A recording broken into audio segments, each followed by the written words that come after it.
Good morning, dear children. Today we will learn about time and tense. Difference between time and tense. तो बच्चों, आज हम लोग सीखने वाले हैं समय और काल के बीच के अंतर के बारे में। अलग अलग ग्रामेरियंस का इस पर अलग अलग विचार है, तो आइए हम लोग इसके बारे में पूर्ण रूप से अध्ययन करने का प्रयास करते हैं। Time and tense are two different things. Time and tense अंग्रेजी भाषा के दो भिन्न भिन्न शब्द हैं। Time concerns to the meaning of the verb, whereas tense concern to the form of the verb.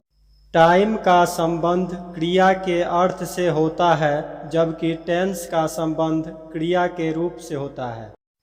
The concept of time is independent of language or grammar, whereas the tense is purely a grammatical concept. Time का concept भाषा या व्याकरण से स्वतंत्र है, जबकि tense पूरी तरह से एक ग्रामेटिकल कंसेप्ट है।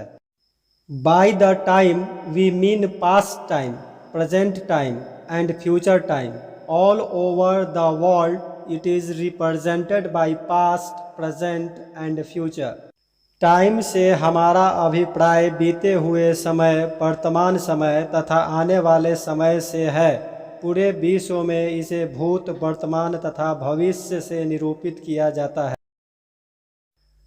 Time is a non-grammatical concept that humans felt at that time when no language was developed. समय एक नॉन ग्रामेटिकल कंसेप्ट है जिसे मानव उस समय महसूस करते थे जब उनको किसी भी भाषा का ज्ञान नहीं था, या फिर ऐसा कह सकते हैं कि जब किसी भी भाषा का विकास नहीं हुआ था।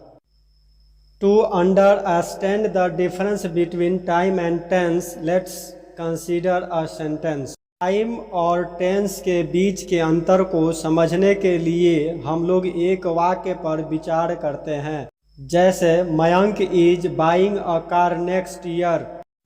इस वाक्य का मतलब यह हुआ कि मयंक अगले साल कार खरीद रहा है।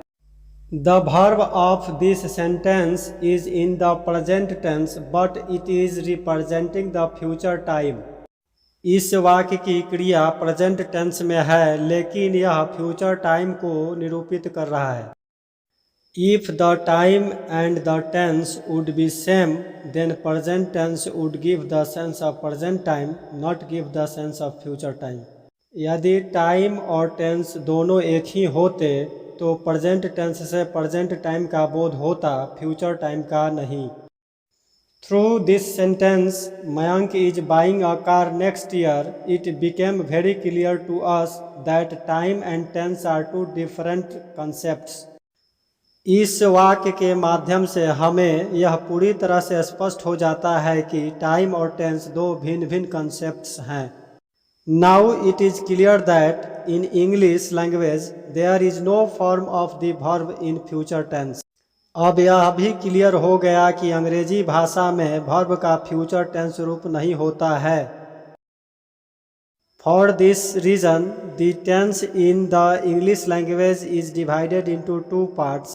इसी वजह से अंग्रेजी भाषा में टेंस को दो भागों में विभाजित किया गया है। But we often use to describe simple future the form shall, will plus without infinitive. लेकिन हम प्रायः सिंपल फ्यूचर को दर्शाने के लिए अंग्रेजी भाषा में शैल या विल प्लस विदाउट इन्फिनेटिव का प्रयोग करते हैं। जैसे आई शैल गो, ही विल रीड। मैं जाऊंगा, वह पढ़ेगा। अभी हम लोगों ने टाइम एंड टेंस के अंतर को समझने का प्रयास किए। Thank you for watching this video. फिर मिलते हैं नेक्स्ट वीडियो में नेक्स्ट लेक्चर के साथ। धन्यवाद।